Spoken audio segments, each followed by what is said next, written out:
Cyclone à Mayotte, malchance, dérèglement climatique. Pourquoi l'île a-t-elle été si durement touchée? Le cyclone Chido a fait des dégâts considérables à Mayotte.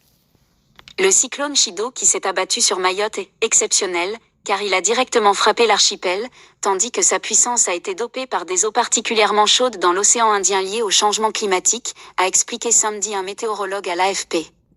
On remonte probablement au cyclone du 18 février 1934, donc il y a 90 ans, pour trouver un impact aussi violent sur le département, selon François Gourand, prévisionniste à Météo France. Un cyclone record.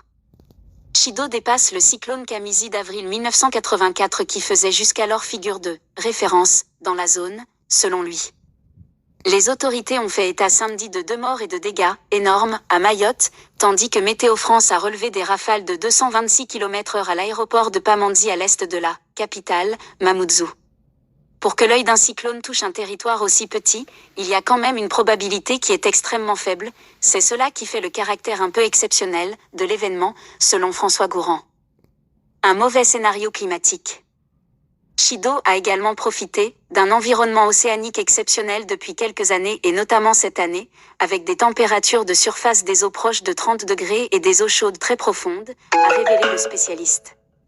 Ce phénomène, lié au changement climatique, crée un gros réservoir d'énergie disponible pour les cyclones, a-t-il démontré.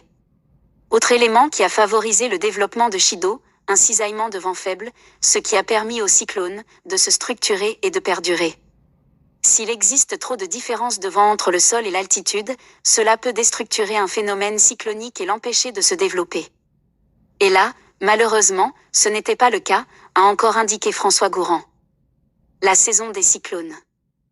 De tels phénomènes ne sont pas rares dans l'océan Indien, où la saison cyclonique démarre, à peu près au mois de novembre, avec un pic général entre le mois de décembre et le mois de mars, voire avril, a détaillé le météorologue. Pour la saison actuelle, Météo France avait annoncé une activité cyclonique légèrement supérieure à la normale, qui est de 10 tempêtes et cyclones, dont 5 cyclones. La prédiction était entre 9 et 13 tempêtes et cyclones, et 4 à 7 cyclones tropicaux.